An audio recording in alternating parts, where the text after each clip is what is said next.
खट्टर सरकार नहीं, ओनली खटारा सरकार। ये वही खटारा सरकार है जो मोनू मानेसर को आज तक पकड़ नहीं पाई, बिट्टू बजरंगी के ऊपर लगाम नहीं कस पाई।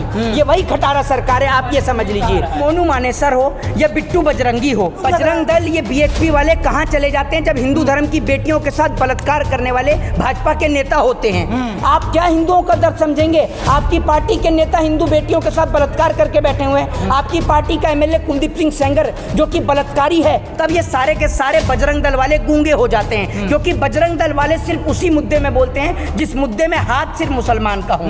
एक बात आप मुझे बताइए, वो मोनू मानेसर हो या बिट्टू बजरंगी हो, जो इस तरीके के शब्दों का प्रयोग कर रहा है कि तुम्हारा जीजा आ रहा है, क्या ये शब्द वाजिब है?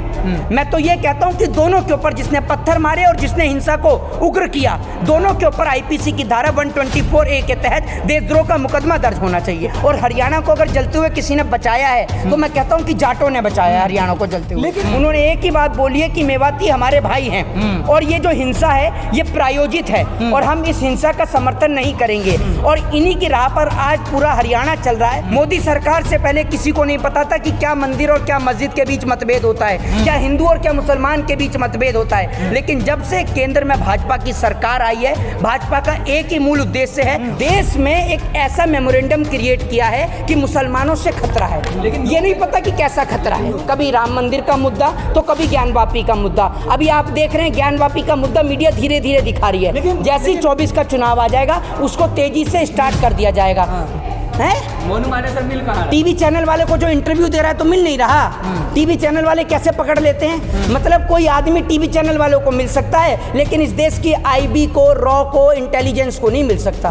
कितना बढ़िया पागल बनाते हैं। हर एक चीज के अंदर आज हिंदू, मुस्लिम, सिख, ईसाई सबकी जरूरत होती है। जिस तरीके से इस देश की आजादी से लेकर इस देश को बनाने में आज सभी जाति, सभी धर्म और सभी मजहब के लोगों ने अपना योगदान दिया है। लेकिन एक ऐसी सरकार जो निकम्मी सरकार है, जो निठल्ली सरकार है, वो ऐसी सरकार जिसने पूरे 10 साल से ज्यादा कोई काम नहीं किया। देश के प्रधानमंत्री नरेंद्र मोदी जी, जिन्होंने कोई कार्य करने का काम नहीं किया, सिर्फ एक ही काम किया है, देश की जनता को हिंदू और मुसलमान के नाम पर लड़ाने का, देश के लोगों को मंदिर और मस्जिद के नाम पर लड़ाने का। मोदी सरकार से पहले किसी को नहीं पता था कि क्या मंदिर और क्या मस्जिद के बीच मतभेद होता है, क्या हिंदू और क्या मुसलमान के बीच मतभेद होता है। लेकिन जब से केंद्र में भाजपा की सरकार आई है, भाजपा का एक ही मूल उद्देश्य है, सिर्फ देश के लोगों को लड़ाना। लेकिन जिस तरीके से आज जाटों ने एक महत्वपूर्ण भूमिका अदा करी है, मुसलमानों के साथ आकर उन्होंने एक इंसानियत का प्रमाण दिया है। जब आज आप और हम दिल्ली के अंदर मौजूद है और आप देख भी रहे हैं किस प्रकार से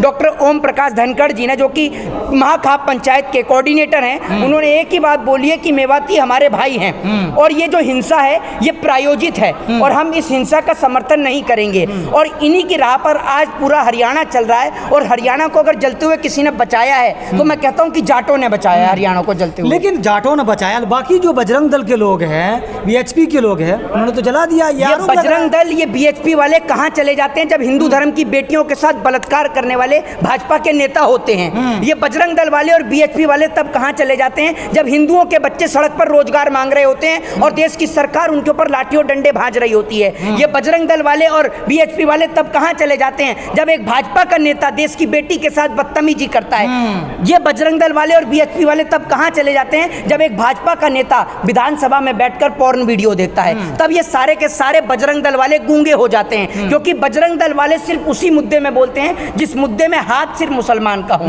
एक बात आप मुझे बताइए, वो मोनू मानेसर हो या बिट्टू बजरंगी हो, जो इस तरीके के शब्दों का प्रयोग कर रहा है कि तुम्हारा जीजा आ रहा है, क्या ये शब्द वाजिब है?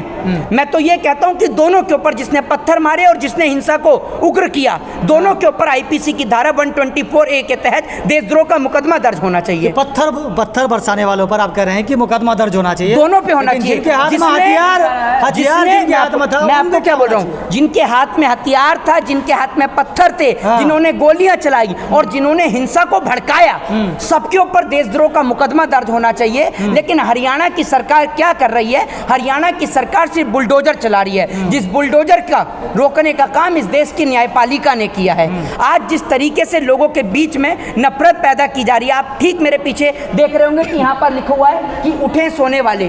आज उठना पड़ेगा उन सोए हुए लोगों को जिन्होंने इस देश की मातृभूमि को आज़ाद करने का आप भूल गए हैं। इस देश की जब मातृभूमि आज़ाद हुई थी तब आज़ादी के दौरान ना जाने कितनी हमारी बहन बेटियां जो हैं वो विधवा हो गई थी, कितने हमारे भाई शहीद हो गए थे। आज ये मिट्टी दोबारा से गुलाम हो जाएगी अगर आप और हम हिंदू मुसलमान जाति धर्म के नाम पर बट गए।